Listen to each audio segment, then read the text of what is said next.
In this video, I'd like to show you the Manage Databases feature of IndustrySelect. So when you log into IndustrySelect, you'll be taken to your dashboard, and you'll notice in the middle there's a link to Manage Databases, and there's also a persistent link up in the top navigation. You can click on either of those. It'll take you to the My Databases tab. And this is where you're going to be able to view and manage all of the subscriptions that you have within IndustrySelect. In my account here, I have a number of different subscriptions just to show you as a demo. And you'll notice it gives me the database name of that particular subscription, what version it is, whether it's full or basic, when it expires, whether or not I'm an administrator, and the number of seats that I have tied to that particular subscription. And then I also have quick links to manage that database subscription as well as to renew it. All the way over on the left here, this is the indicator that selects whether or not the database subscription is active. And this is a unique feature to IndustrySelect in that you can activate multiple subscriptions at the same time. So let's say I'm working with Texas. I can also work with my Arizona 20+ manufacturers database at the same time. So this is great if you've started out with one subscription and you later add on additional subscriptions for different regions. You can select all of them if you'd like so that you're always working with the complete database of all the companies to which you've subscribed. And at any point, if one of these were to expire, that database would simply drop off as an active subscription and all the rest would remain intact. Now, the other thing I want to point out quickly here is that you'll notice with a basic subscription, you have lesser functionality than with a full subscription. Some of the advanced features such as bulk printing, exporting, and printing of labels are not available. So anytime you select a database that has a basic level subscription, the functionality is automatically brought down to that level. So in this case, I've selected the Texas Basic and the Arizona 20+ Full, but since that basic subscription is in there for Texas, you'll notice this text in red here indicates that I've selected one or more basic subscription, which means all that enhanced functionality is not going to be available to me. That's just because the system, when you land on the results page, there's no way to separate out the records that have a full subscription versus the records that have a basic subscription, so it always brings it down to the lowest common denominator, which in this case is that basic level subscription. So let's leave it on Texas for the moment. And what I want to show you now is what happens when you click on the Manage link. This brings up a small window that allows you to manage the functionality of this particular database. You'll notice again it gives you the expiration date and a link to renew. This here is showing me that I'm on the basic version, but it gives me the option to upgrade to full. So if you started out with the basic level subscription and you find that you would like to use some of those enhanced features that are available only on the full subscription, go ahead and click on this link and you'll notice that the system shows you the pricing breakdown. It shows you that the full version is available at an additional $704 per year, and then it prorates that. So right now there's only 95% time remaining on the subscription, so the prorated cost to upgrade is $671. And I also have 2 seats, so that extra seat costs an additional $68 per year. So again, my prorated cost is $65 per seat. That's because I have 95% time remaining on my subscription. So at any point you can upgrade from basic to full, and you're never going to lose $1 of the service you've already paid for. It's always going to calculate a precise prorated amount to upgrade so that you're only being charged for the time remaining on your subscription. And if you click upgrade to full version, you're taken directly to the e-commerce page that itemizes your upgrade order. So let's go back to Manage again. This time I want to show you that the number of seats are listed here, and it shows you the number of used over the number that are available. So I'm using 1 out of 2 available seats.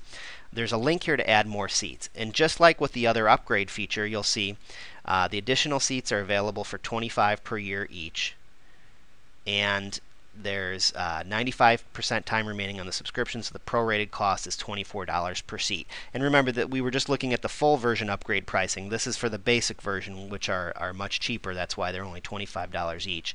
But at this point, with 95% remaining on my subscription, I can add as many additional user seats as I like just by clicking on that. You notice it's 10 quantity for additional seats and price of $24 for a total price of $240. That would add 10 additional seats on my existing subscription, prorated to the same expiration date.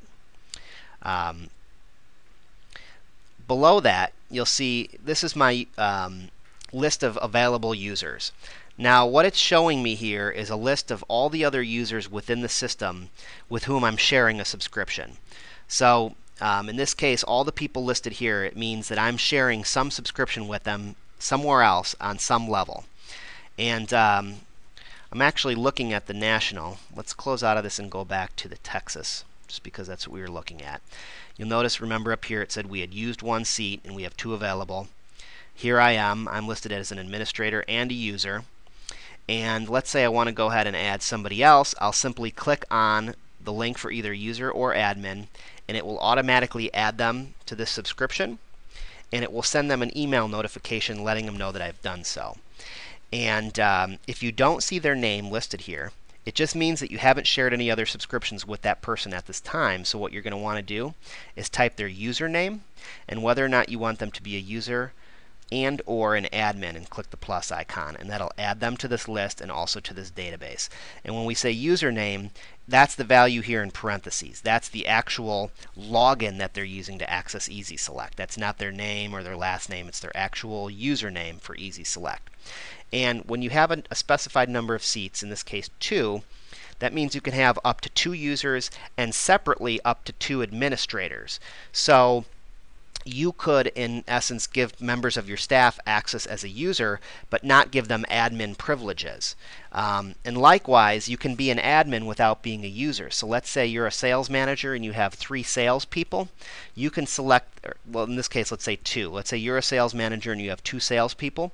You can have 2 different people as being users on this database while you remain the administrator. And that just means you're not able to use the subscription, but you're able to manage it and administer it.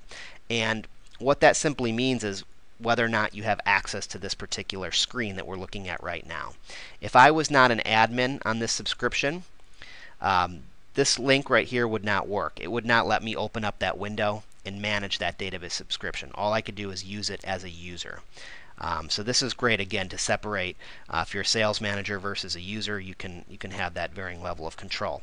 And again, at any point you can click that renew icon to bring up the renewal tab, and that just lets you renew that subscription right there online. Very simple, and everything is in real time. So if your subscription's expired or going to be expiring within the next couple days, you come in here and plug in this information and it will be updated immediately in real time. The other thing I will show you is the Add Databases tab here on the left side.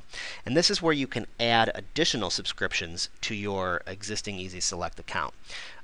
We do separate them by state, industry, metro area, national databases, regional databases, sectional, and then we do have a couple service databases for Illinois. But let's take a look at the state databases, for example. Let's say I want to add in California. You'll notice here, this is California. This is the full version of IndustrySelect with all employees. It gives me the number of companies, the number of executives, and the annual cost to subscribe. If I click on this link, again, it brings up that e-commerce tab. And I also have the ability to add additional user seats if I want to give other members of my staff access to this database. And of course, if I don't do that now, I can always go back and add that at any point in time later on. So that was the California full version. If we scroll down past all these full versions, now we'll see a whole list that are full version with 20 or more employees. So this is full functionality, but only companies that are larger, that have 20 or more employees. Again, it gives me an updated count, a number of executives, and also the price, which is going to be a little bit less expensive because there are fewer companies when you take out those with less than 20 employees. And then if I continue to scroll down, you'll see a basic version with all employees. And this is gives you every company in the state of California, however, only basic level functionality. So you won't have those advanced features such as exporting and printing reports and labels. So the counts match that of the full database up above, but it is quite a bit less expensive, very close to our print directory pricing because it is only giving you that limited functionality. You don't have all those advanced features. And at any point to re-review the differences between these databases, you'll notice there's a little superscript by each one of these with a number, and if you scroll down to the bottom of the page, this will explain exactly what I just mentioned. The difference between the full and basic gives you some information with regards to the quantities that shows you that it's a one-time annual cost for single user.